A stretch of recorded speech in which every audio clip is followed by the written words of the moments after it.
네, 오늘은 이제 바울 서신입니다. 바울 서신. 네, 이제 바울 서신을 들어가면서 바울 서신이 제가 말씀을 드렸죠. 로마서부터 히브리서까지 바울 서신이라고 얘기를 했고, 바울 서신 중에서 옥중 서신이 있다고 말씀을 드렸습니다. 에베소부터 골로새, 에필골몬이라고 얘기를 했고요. 한 가지가 더 빠진 게 있어요. 뭐냐면 목회서신이라고 해서 목회서신. 디모데 전서, 후서, 디도서까지를 목회서신이라고도 이야기를 합니다. 그래서 이 점을 좀 참조를 해주시면 좋겠고요. 이제 오늘은 로마서입니다. 자, 지금부터 이제 모든 저자는 이제 바울입니다. 그래서 처음과 끝에만 제가 저자는 바울이라고 이야기를 했고, 나머지는 다 바울에 관한 설명들이 나와 있습니다.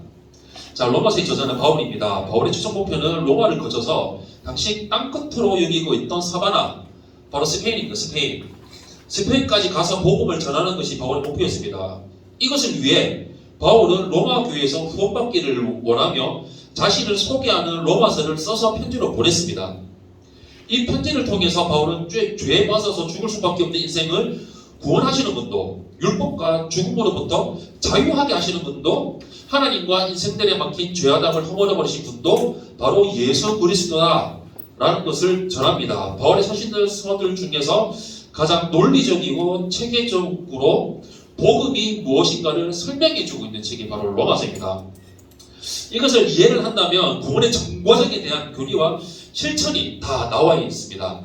로마 방문을 준비하기 위함과 또 구원의 교리를 자세하게 가르쳐서 바른 믿음 위에 설 수 있도록 하기 위함이었고, 유대인과 이방인 간의 바른 관계를 가르치고 또 그런 때 유대교적 영향에 물들지 않게 하기 위함이었습니다. 바울은 또 스페인 전도를 계획했고, 이를 위해 로마 성도들의 도움을 받기를 원했다고 되어 있습니다. 개요는요, 서론이 나와 있고, 주제 하나님의 의, 모든 사람의 불의, 정가된 의, 칭의, 수유된 의, 성화, 정당함이 증명된 하나님의 의, 그 다음에 실행되는 의, 결론, 추천과 문항과 성경으로 구분이 되어져 있습니다. 크게 구분을 한다면 1장부터 11장까지는 구원의 교리입니다. 죄, 칭의, 성화. 그 다음에 12장부터 16장까지는 성도의 실천이 나와 있어서 성도가 생활할 때 어떻게 되는지 성도 생활의 의무가 기록이 되어져 있습니다. 이제 뒤로 넘어가면 고린도 전서입니다. 이 고린도 전서가 우리 교회는 아니지만, 우리 교회는 안 그렇지만, 모든 한국교회가 아니지만 일부의 한국교회들의 문제가 고린도 전후서의 문제가 동일하게 똑같이 되어 있는 것을 볼 수가 있습니다. 고린도는 필로폰네소스 반도의 해안가에 위치한 지역이 고린도라고 이야기를 합니다. 그럼 오늘날로 치면 간단하게 생각하면 됩니다. 뭐 부산, 뭐 울산, 뭐 삼척, 강릉, 동해, 뭐 군산, 인천 이런 쪽 바닷가를 끼고 있고 항구도시 이렇게 생각을 하시면 됩니다. 에베소에 있는 바울에게 고린도의 소식이 들려왔습니다. 다름이 아니라 고린도인들이 이 교회 안에 개파간의 문제가 터졌어요. 나는 바울파다, 나는 아볼로파다, 나는 게바파다. 게바 바로 베드로죠. 난 베드로파다, 그리스도파다. 나뉘어져 가지고 서로 대립하고 갈등했습니다. 나는 바울만 따라. 아볼로 니는 뭔데? 너는 뭐야? 부딪히고 싸우고 막 부딪힌다는 거예요. 그래서 교회가 분열되는 것은 자신의 지혜로 다른 사람을 판단하기 때문입니다. 그러나 교회가 사람의 지혜가 아니라 하나님의 지혜를 인정할 때 서로의 작은 차이는 그 안에서 사라지게 된다고 바울은 강조를 하고 있고요. 서로를 하나로 만드는 사랑에 관하여 자세히 서술한 고린도서 13장은 사랑장으로 유명하다고 기록이 되어 있는데, 이때 분파 간에 여러 가지 문제들이 있어서 사도 바울이 편지를 써가지고 디모데를 좀 보내, 좀 잘 전하고 잘 마무리 좀 해 보냈어요. 보냈는데 벌써 봤는데 나중에 후서에 이어집니다. 말 안 들어요. 말 안 듣고 디모데도 공격을 해가지고 디모데가 아마 쫓겨왔을 거예요. 아마 일설에 의하면 쫓겨와가지고 또 이런 문제들이 있다고 다 전해를 했어요. 전하니까 도저히 안 되니까 나중에 후세에서는 디도를 보냅니다. 디도를 보내서 이 문제들을 싹 이제 편지 읽고 해가지고 딱 처리하는 문제들이 처리하는 일들을 이렇게 겪게 되거든요. 고린도 전서에 보면은 성적인 타락, 그런 뭐 송상간의 문제, 순도들 안간의 문제, 우상에 바친 음식에 대해서 먹어야 되느냐 말아야 되느냐 이런 문제 전에도 잠깐 언급했었죠. 고린도가 해안가를 끼고 있었어요. 그래서 항구 도시는 수많은 우상들이 정말 많습니다. 왜냐하면 이게 헬라제국 그 당시에 고린도뿐만 아니라 수많은 무역상들이 와서 거래를 하고 했을 거잖아요. 그러면은 다양한 신들, 뭐 다양한 문화, 다양한 것들이 와서 받아들이고 수용하고 이런 일들이 많았다고 이 말씀을 드렸잖아요. 우리나라도 항구 도시면은 뭐 심지어 지금도 뭐 용왕님께 제사를 드린다, 뭐 바쳐야 된다, 뭐 용왕님이 노하셔서 바다가 파도친다 이래가지고 뭐 무슨 죄를 실제로도 지내고 있어요. 지금 현재까지도 지내고 있는 항구 도시들이 있어요. 그렇게 많은 있었고, 참고로 또 말씀드렸잖아요. 고린도에 아프로디테 신전이 있었다고 말씀을 드렸잖아요. 아프로디테 신전. 그래서 이 아프로디테 신전에서 예배를 드리는 게 그게 사제들이 여사제라고 말씀을 드렸고, 그 아프로디테 신전에서 예배를 드리는 게 그 여사제와 함께 성관계를 맺을 때 아프로디테 신을 기쁘게 하고 자기 소원을 이룬다. 그리고 거기에 바쳤던 음식이 시장에 나와서 판매를 하는데 이것을 먹어야 되느냐 마느냐의 문제가 고린도전서 8장의 문제입니다. 8장에 나와 있어서 쭉 이야기를 하면서 모든 음식은 하나님께로부터 온 것으로 내가 양심에 거리낌이 없으면 먹어라. 모든 음식 하나님께로 왔기 때문에 먹어도 된다. 하지만 내가 이 먹는 거를 보고 다른 사람들이, 믿음에 약한 사람들이 저 먹으면 안 되는데 라고 하거나, 이거 먹어도 돼? 너 예수 믿는 사람인데 이런 우상에 바친 음식 먹어도 돼? 라고 하거나, 아니면 실족해서 먹어지면 나는 안 먹겠다 라고 8장 제일 마지막 장에 나와 있어요. 그래서 오늘날에도 이런 문제가 있다면 고린도전서 8장을 참고하셔서 내가 양심에 거리낌이 없으면 먹어도 됩니다. 그런데 혹시나 내 스스로에 만약에 거리낌이 있으면 안 드시면 되고요. 그리고 주위의 사람들이 봤을 때 실족하거나 하면은 그냥 안 먹는 거. 그게 오늘날은 이제 그 8장을 오늘날 문제로 가지고 온다면 그런 문제들 그렇게 해결하시면 되고요. 그 다음에 이제 12장, 13장, 14장 이게 나오는 게 이제 성령의 은사에 관한 내용인데, 뭐 그리스도파도 나눠주고 뭐 방언파 상당히 많은 또 문제들이 있었어요. 성령의 은사를 또 열거하면서 나는 방언할 줄 안다, 나는 뭐 할 줄 안다, 공예배 가운데 그런 문제들이 팍팍 부딪히고 막 일들이 있었어요. 그래서 13장을 썼어요. 시사관이 뭐예요? 내가 사람의 마음과 천사의 말을 한다 해도 사랑의 은사가 소용이 없다. 내가 아무리 내가 성령의 은사를 받고 내가 성령의 능력이 나타나고 수많은 일들이 내가 일어난다 해도 그 중에 이제 사랑이나 결론 짓잖아요. 사랑이 없으면 아무것도 아니다. 내가 성령의 은사를 받고 해도 삶 가운데 내가 이 그리스도가 나타나지 않는다면, 그 모습을 보고 실족하게 만든다면 아무것도 소용없다. 사랑이 제일이라고 이야기를 합니다. 그래서 13장 이야기를 하고 14장에 가면서 성경의 은사들을 이야기하면서 또 특히 이제 방언파의 또 문제들이 많았어요. 나는 방언할 줄 안다, 이런 걸 할 줄 안다, 나는 방언한다고 막 자랑하고 하니까 14장에 그렇게 이야기를 합니다. 너 통변할 줄 아냐고, 이렇게 할 줄 아냐고. 그것을 설명하고 있는 게 14장의 내용이거든요. 그리고 15장부터 이제 가는 게 이제 부활의 문제, 부활의 사건들을 좀 열거를 하면서 교회 안에 수많은 파당들이 있어서 나는 이파 나는 담임 목사님 따라갈 거야. 아니야, 나는 이 부목사님 따라갈 거야. 아니야, 나는 이 전도사님이 좋아. 이 전도사님 말씀은 좋은데 이 목사님은 말씀이 왜 이래? 요새 한국교회 가운데 이런 교회들이 있다는 거예요.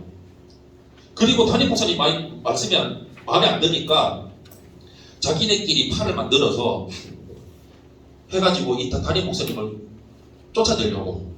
그래서 심지어 담임 목사님을 쫓아내는 교회들도 있습니다. 물론 우리 교회는 아니지만. 이런 문제들이 고린도전서부터 시작을 해서 지금까지 쭉 이어져 왔다는 거예요. 결국에 뭔지 아세요? 그게 내가 주인이라는 거예요. 교회 주인이 예수님이시잖아요. 머리 대신 예수 그리스도, 교회 주인은 예수님이세요. 말씀이에요. 내가 아니에요. 사람이 아니에요. 근데 자꾸 내 거 주장하고 내가 원하는 대로 내 말 안 들어준다고, 내가 원하는 대로 안 된다고, 그게 조금씩 불만이 쌓여서 결국에는 파당의 문제가 갈려지고 이런 문제들이 생긴다는 거.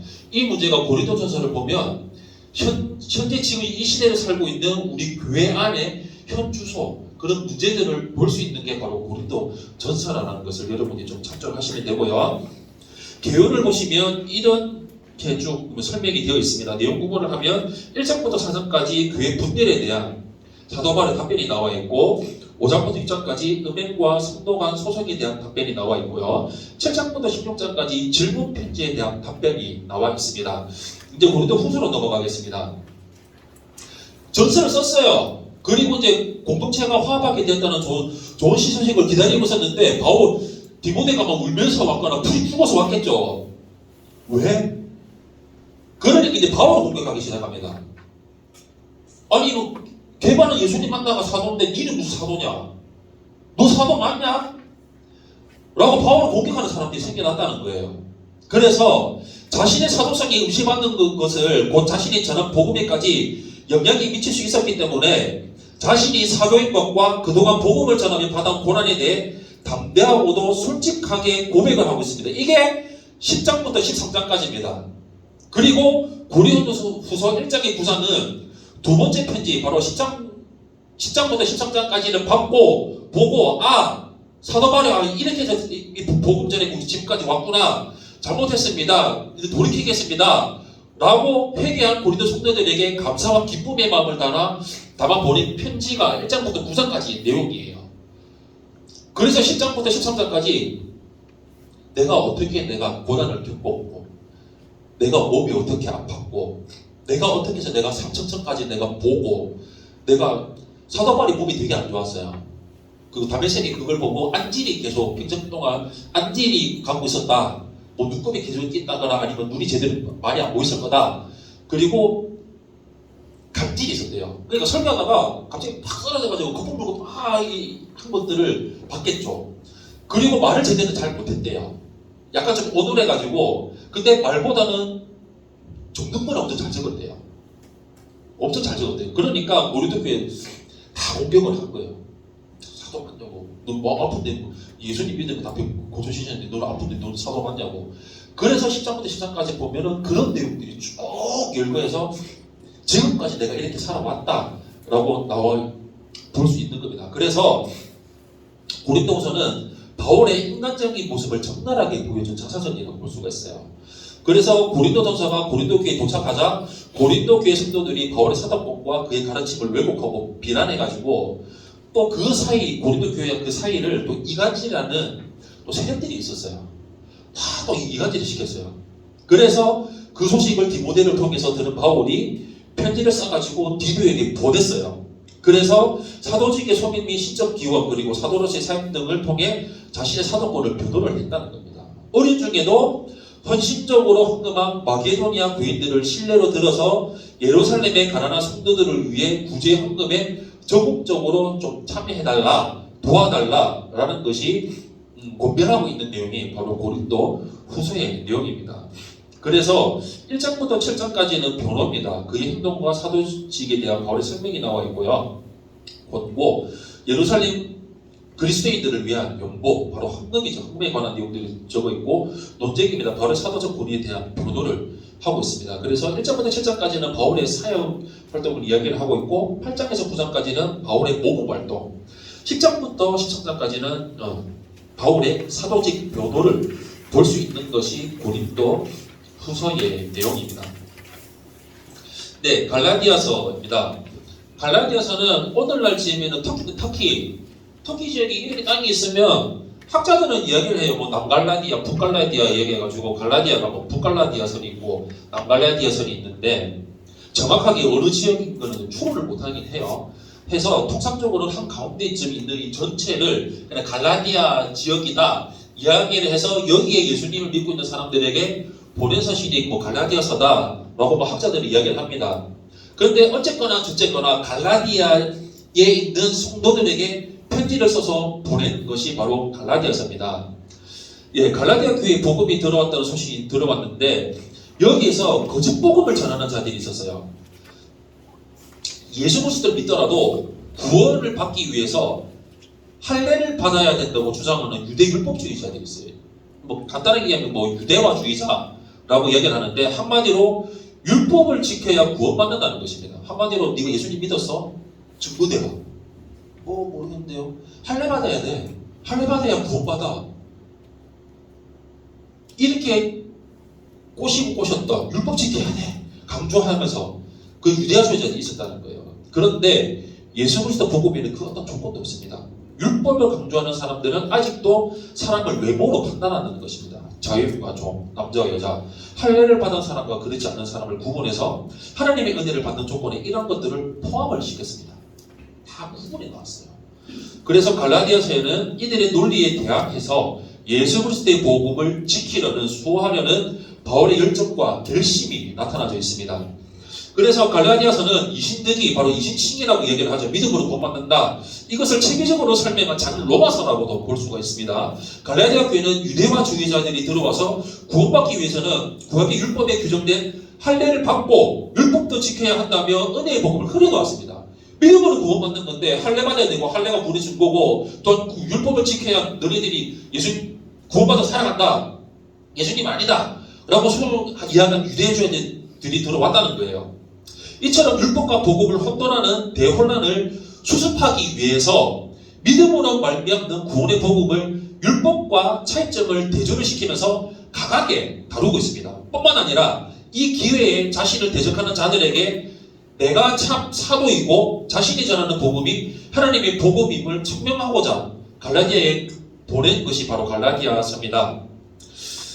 그래서 내용 부분을 본다면요. 1장부터 2장까지는 복음의 변호입니다. 바울의 사도직과 권위. 3장부터 4장까지는 복음의 해설, 율법과 믿음. 5장부터 6장까지는 복음의 조각입니다. 성경의 열매들이 나와져 있습니다. 이제 에베소서로 가겠습니다. 이 에베소서는 바로 한 이야기하면은 교회론 이야기를 한다고 한번 이야기를 합니다. 에베소 교회에 보낸 건데요. 일생을 바쳐서 일했던 바울이 로마에서 여기서부터 이제 에필골몬이라고 말씀을 드렸죠. 이제 옥조서식이 시작이 됩니다. 로마에서 가택이 연금되었습니다. 첫 번째로 연금된 사건 바로 사도행전 28장 사건이죠. 27장, 28장. 로마 압송이 된 뒤에 이 에베소서를 썼어요. 옥중서신 중 하나입니다. 바울은 에베소 교회에 보낸 이 편지를 통해서 교회가 무엇인지를 정리해주고 있습니다. 바울은 하나님의 섭리, 곧 성령의 역사심을 찬양하며 교회란 예수 그리스도의 몸이고 하나님께서 온 세상을 창조하시며 만물 가운데 충만하신 이의 충만함이다라고 정의를 하고 있습니다. 그래서 에베소서는 교회가 그리스도의 몸인 것을 강조를 하고 있습니다. 에베소 교회는 바울이 2차 전도 여행 시에 태동이 되었고 3차 여행 때 약 3년간 모으면서 회당과 도란노 서원에서 가르쳤고요. 에베소서는 바울이 다른 서신처럼 교회의 여러 문제들을 염두에 두고 기록한 것은 아니지만 에베소 교회를 중심으로 소아시아 지역에 흩어진 교회들이 그리스도 안에서 통일되어야 할 것을 강하게 느껴서 기록을 했습니다. 따라서 그리스도의 몸으로서 교회에 대하여 언급하고 그리스도 안에서 만유의 통일이라는 하나님의 계획을 서술하고 있는 것이 에베소서입니다. 내용 부분을 보시면 1장부터 3장까지는 교리편입니다. 구원과 교회에 관해서 나와 있고요. 4장부터 6장까지는 생활편입니다. 교회, 개인, 가정, 사회, 영적 전투를 어떻게 해야 될지 대해서 에베소서에서 기록이 되어 있습니다. 이제 뒷장으로 넘어가셔서 빌립보서입니다. 로마 감옥에 이제 같이 바울이 지금 이제 기뻐하고 있습니다. 그의 기쁨은 고난과 함께 묶여 있는 기쁨입니다. 복음을 위해 고난받는 기쁨. 이 기쁨은 바울의 기쁨이었고 또한 그의 전도를 받은 빌립보 교회의 기쁨이었습니다. 자신이 감옥에 갇혀 있음에도 불구하고 자신을 걱정하는 빌립보 성도들의 마음을 도리어 위로하고 사랑의 편지를 한 글자 한 글자 적어서 보내는 바울의 마음이 빌립보서를 통해 뭉클하게 다가오는 것을 볼 수 있습니다. 빌립보서를 또 기쁨의 서신이라고도 얘기를 합니다. 빌립보 교회는 바울의 2차 전도 여행 때 자조 장사를 했던 루디아를 만나서 시작한 유럽의 최초의 유럽 교회입니다. 빌립보 교회는 바울이 옥중에 있을 때 정성스럽게 헌금을 해서 에바브로 디도 편으로 보내주었습니다. 이런 교회에 자신은 지금 옥중에 있지만 그것도 복음을 전하기 위한 하나님의 섭리라고 오히려 기뻐하고 있으니까 다가올 환난에도 기뻐하라고 애정어린 격려를 빌립보 교인들에게 편지를 써서 보냈습니다. 그래서 인사말이 되어 있고요. 감사와 빌립보 교회를 위한 기도의 내용이 있고 바울의 개인 사정을 지금 썼고요. 권면을 하고 있고 바울의 복음의 동역자들의 기록이 되어 있고 유대주의자들과 율법 폐기론자들에 대한 경고를 줬고 있습니다. 그리고 마지막으로 권면을 하고 있고 감사와 결론의 내용이 빌립보서에 기록이 되어져 있습니다. 이제 골로새서로 넘어가겠습니다. 바울은 에베소서에서 교회가 무엇인가를 정의를 했습니다. 그리고 비슷한 시기에 기록한 골로새서를 통해서는 예수님이 누구신지에 대해 설명을 하고 있습니다. 바울이 처음 만난 예수님을 다메섹으로 가는 어리석고 죄 많은 자신을 친히 만나주신 분이었습니다. 그 후로 예수님을 섬기는 삶을 살았던 바울은 예수님께서 세상의 모든 것을 만드신 창조주 하나님이라는 사실을 확신하게 되었고 그 사실을 골로새 성도들에게 전해주고 싶어서 골로새서를 기록을 했습니다. 그래서 골로새서는 그리스도께서 교회의 머리 되심을 강조한 책입니다. 로마 강금 후에 골로새 교회는 각종 이단 사상들이 있었는데 거짓 철학, 유대 의식주의, 천사 숭배, 신비주의 등에 의해서 혼란을 겪고 있자 이것을 대응하기 위해서 편지를 써서 골로새에 보냈습니다. 이단에 바로 대응하기 위해서는 교회의 머리이신 그리스도를 바로 알아야 한다는 취지에서 그리스도의 탁월성에 대해 많은 기록을 할애하고 있습니다. 그리고 후반부에는 만물보다 탁월하신 그리스도에 대한 이해는 그분에 대한 복적을 유발함으로 다른 바울 서신과 같이 새 사람으로서의 삶을 실천해야 한다고 말을 하고 있습니다. 그래서 서론이 기록되어져 있고 그리스도의 으뜸되심이 기록되어져 있습니다. 그리고 교회를 위한 바울의 수고가 적혀져 있고요. 그리스도와 함께하는 생활을 통한 자유가 기록되어져 있습니다. 그리고 거룩한 생활의 규칙들이 기록되어져 있고 마지막 인사와 축도가 골로새서에 기록이 되어져 있습니다. 이제 데살로니가 전서로 넘어가겠습니다. 데살로니가 전서는 바울이 쓴 서신 중에서 가장 먼저 쓰여졌습니다. 제일 먼저 쓰여진 게 데살로니가 전서입니다.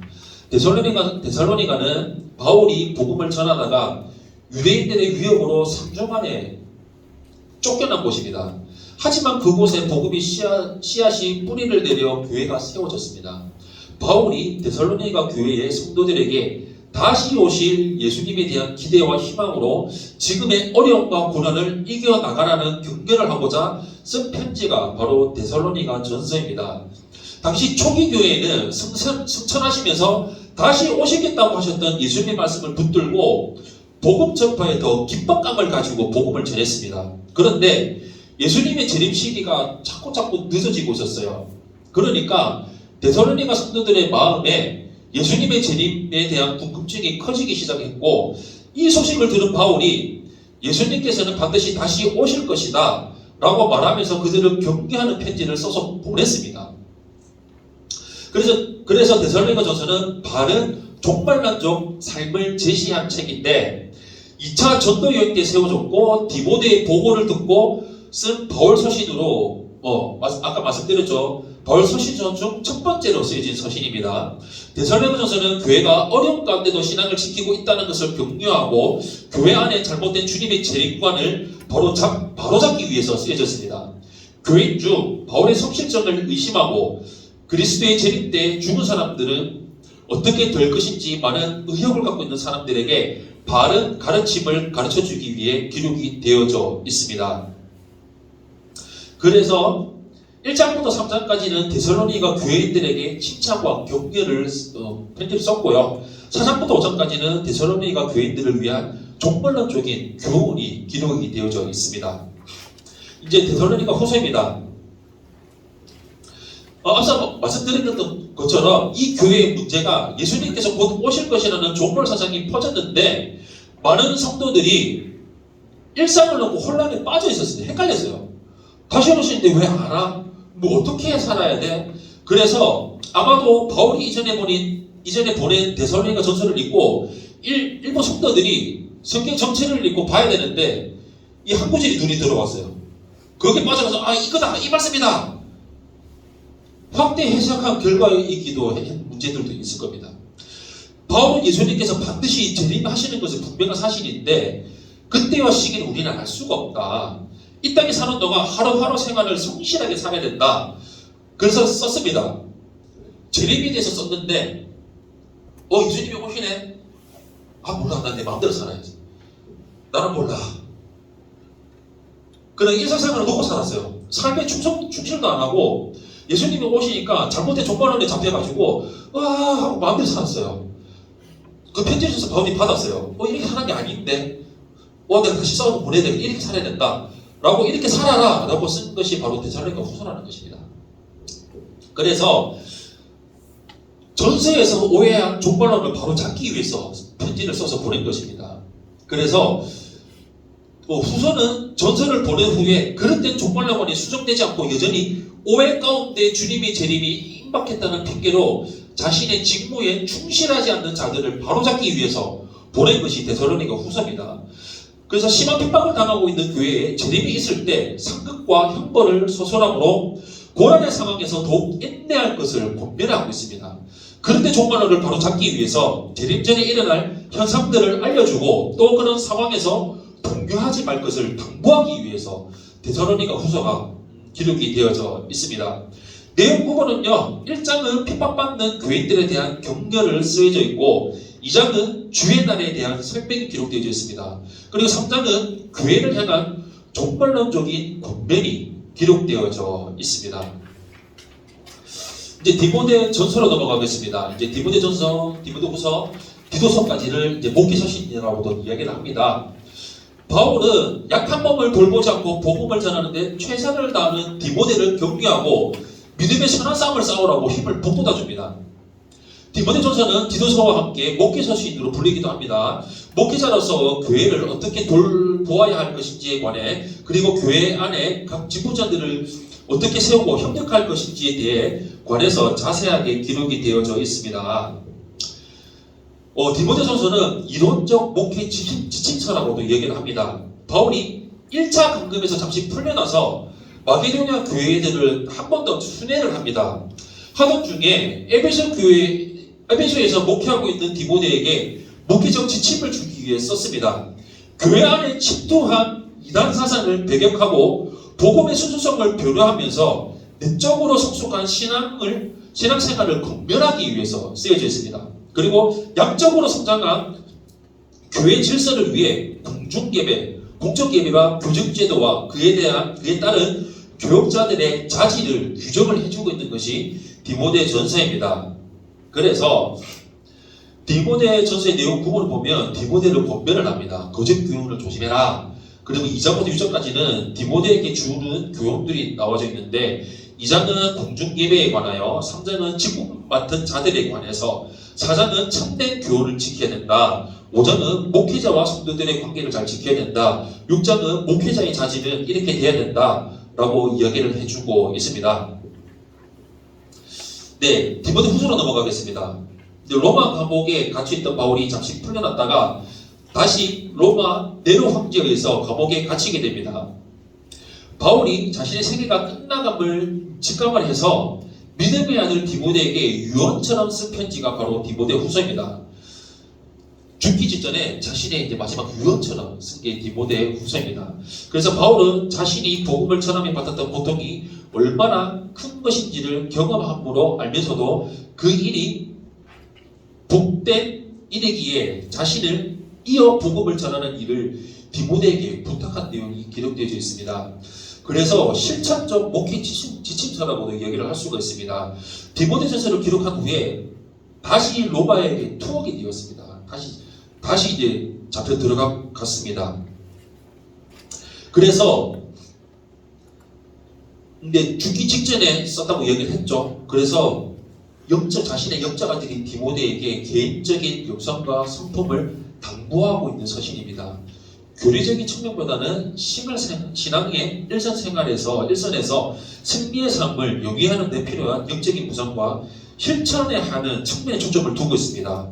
그래서 디모데 후서에서 복음의 욕구는 온전히 진리에 헌신하고 어리석은 변론과 정욕을 피하고 말세에 여러 가지 도전에 인내로 대항해야 한다고 강조를 하고 있습니다. 그래서 1장부터 2장까지는 현재의 시련을 우리가 인내하면서 살아가야 된다. 3장부터 4장까지는 미래의 시련을 우리가 이기면서 우리가 살아가야 된다라고 기록이 되어져 있습니다. 디도서로 넘어가겠습니다. 네, 바울은 디도에게도 디모데와 같이 나의 참 아들이라는 칭호를 붙이고 있습니다. 복음에 어려움이 있는 곳에 바울이 직접 갈 수 없는 경우에는 디도를 보낼 정도로 바울과 디도는 신뢰가 깊은 사이였습니다. 그래서 고린도 교회의 문제를 해결할 수 없으니까 제일 믿을 만한 사람이니까 디도를 보냈던 거예요. 네. 감옥에 갇힌 바울은 오히려 디도를 격려하고 바른 교훈을 주기 위해서 정석과 편지를 써서 디도에게 보냈습니다. 이때 쓴 편지가 그레데 교회를 섬기는 디도에게 보낸 목회서신이 바로 디도서입니다. 바로 이것은 교회의 질서를 세우기 위한 목회 집신서고요. 그레데 섬에 남아서 목회를 하고 있는 젊은 동역자 디도에게 보낸 목회서신으로 혼란한 교회 질서를 바로 잡기 위해서 쓰여졌습니다. 그 지역의 척박한 사회 풍습과 선한 행위를 무시한 거짓 교사들의 그릇된 가르침으로 어려운 상황에 있는 디도를 격려하기 위해서 쓰여졌습니다. 교회를 위해 세울 장로의 자격과 남녀노소에게 적용될 신앙 윤리들을 자세하게 기록이 되어져 있습니다. 그래서 인사말을 기록이 되어져 있고 장로에 관해서 기록이 되어져 있고요. 거짓 선생들에 관해서 어떻게 대처해야 될지, 교회 안에 여러 집단들에 관해서 기록이 되어져 있고, 전체 신자들에 관해서 기록이 되어져 있고, 영적인 잘못에 대응하는 것에 관해서 기록이 되어져 있습니다. 그리고 결론과 마지막 인사말과 축도가 짧게 3절에서 기록이 되어져 있습니다. 이제 빌레몬서입니다. 빌레몬서는 바울이 만난 종과 그의 주인과의 관계를 회복하려고 하는 노력의 산물입니다. 자신이 제자인 빌레몬의 집에 도망나온 종 오네시모에게 복음을 전한 바울은 오네시모를 돌려보내면서 그리스도 안에서 그를 종이 아니라 형제로 받아주라고 부탁을 합니다. 그래서 그렇게 하기 위해서 이 편지를 썼습니다. 당시 시대 상황에는 상상도 할 수 없는 충격적인 상황입니다. 우리 담임 목사님 설교 통해서 들었잖아요. 남자 노예는 둘러스, 여자 종은 뚫레라 해서 로마 귀족들이 하다가 마음에 안 들면 그냥 자기 기분에 따라 죽이기도 하고 살리기도 하고, 그냥 쟤 죽여 하면 그냥 죽는 거예요. 살려 하면 살리고, 장난치고 싶으면 장난치고, 그냥 마음껏 돌리고, 자신의 권리는 하나도 없고, 그냥 오로지 주인의 말에 순종하고, 도망치면 그냥 죽임을 당해버리는 그것이 종인데, 바로 그 종이 빌레몬이 자기가 종으로 데리고 있었던 오네시모가 도망갔어요. 괘씸하잖아요. 죽여야 되는데 또 예수님을 믿었네요. 구원을 받았네요. 또 바울이 편지를 썼어요. 형제다. 형제로 대해주라. 관계를 해라. 빌레몬 입장에서는 정말 미치고 뛰고 환장할 노릇일 수도 있을 것이고, 아니면 하면서 아멘하고 받아들일 수도 있을 것이고, 얼마나 환장했겠습니까? 그런데 충격적인 상황을 봤던 거예요. 그래서 예수 그리스도를 믿는 바울이 예수 그리스도를 믿는 오네시모를 위해서 예수 그리스도를 믿는 빌레몬에게 보낸 기적의 편지라고 정의를 할 수가 있습니다. 빌레몬서 용서의 책입니다. 바울이 골로새에 살다 도망친 노예 오네시모의 주인이 빌레몬에게 보낸 바울의 개인적인 서신으로 가장 짧습니다. 1장입니다. 비록 노예의 신분이지만 이제 그리스도 안에서 한 형제된 오네시모를 용납하고 자신의 복음 사역에 있어서 동역자로 허락해달라고 부탁을 하고 있습니다. 혹시 문제가 있으면 내가 변제해줄게 라고 약속하면서 지극히 작은 형제에 대한 자신의 뜨거운 사랑과 책임의식을 보여주고 있는 것이 빌레몬서입니다. 그래서 1절부터 7절까지가 빌레몬에 대한 칭찬의 내용이 기록되어 있어요. 그리고 8절부터 16절까지가 오네시모를 위한 바울의 강구입니다. 그리고 17절부터 25절까지가 빌레몬에 대한 바울의 강구의 내용이 빌레몬서에 이렇게 기록이 되어져 있습니다. 네, 히브리서입니다. 마지막입니다. 히브리서의 저자는 바울입니다. 히브리서는 구약에서부터 예수 그리스도부터 그 시대의 사람들에게까지 이르는 역사를 더듬으면서 신학의 뿌리가 어디에서부터 시작되었는가를 알려주고 있습니다. 히브리서는 유대교에 대한 기독교 변증서입니다. 히브리서는 당시 흩어져 있던 유대 그리스도인들에게 바로 유대인들 중에서 예수 그리스도를 믿었던 사람들이 있었어요. 그 사람들을 향해서 쓰여진 책이 히브리서입니다. 당시 유대 그리스도인들은 밖으로는 로마 교회의 핍박을 받았고 안으로는 또 유대교인들에게 핍박을 받아서 처음 신앙을 버리고 다시 유대교로 돌아가는 사람들이 있었다는 거예요. 그리고 막 돌아가는 상황이 있었어요. 그런 상황에서 우리가 믿는 그리스도는 유대교가 신봉하는 그 어떤 누구보다 탁월하다는 것을 일일이 비교하면서 믿음을 잘 지켜야 된다. 굳건하게 지키며 우리가 살아가자라고 당부하고 있는 내용이 히브리서입니다.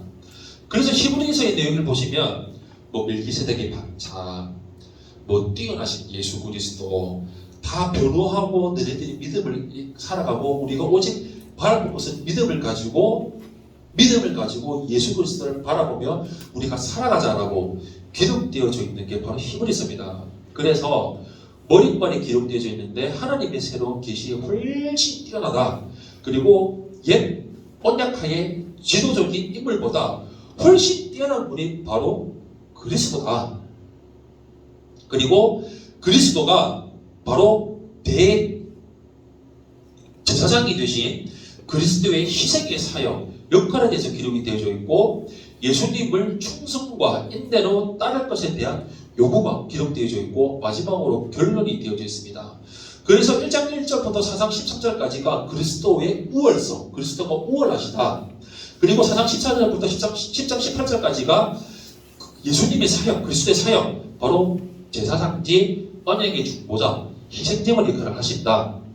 그리고 10장 19절부터 13장 25절까지가 그리스도 안에서 성도의 능력이 어떻게 되어야 될 것인지가 기록이 되어져 있습니다. 네, 그래서 이제 오늘 로마서부터 히브리서까지 우리가 이제 바울 서신들 우리가 읽었고요. 이제 다음 주가 이제 마지막 시간인데 마지막 시간이 이제 일반 서신 혹은 공동 서신이라고 이야기를 하고 그리고 마지막 한 권이 바로 신약의 예언서인 바로 요한계시록까지 이렇게 이제 진행이 되겠습니다. 그래서 다음 주는 이제 그 두 파트를 이야기를 할 거고 그리고 구약서부터 현재까지 또 어떻게 했는지 다시 한 번 더 간단하게 생각해 복귀하는 시간을 갖고 그렇게 진행을 하려고 합니다. 네, 질문 있으십니까? 네, 없으시면 제가 기도하고 마치도록 하겠습니다. 좋으신 하나님 아버지 감사합니다. 우리를 인도해 주시고 오직 하나님의 은혜로 그 하나님의 사랑으로 우리를 구원하여 주시고 하나님의 자녀로 삼아주시고 하나님 아빠 아버지라고 부를 수 있는 그 능력 그 권세를 우리에게 주심을 감사합니다. 우리 평생토록 하나님 이 은혜를 잊지 않고 이 은혜를 붙들고 이 은혜를 사람들 앞에 시인하며 복음 전파하며 살아가는 이 삶을 평생토록 걸어가며 살아갈 수 있도록 우리 한 사람 한 사람들을 붙들어 주시고 복의 복을 더하여 주시옵소서. 예수님 이름으로 기도드렸습니다. 아멘. 우리 하나님께 감사의 박수 올려드리겠습니다.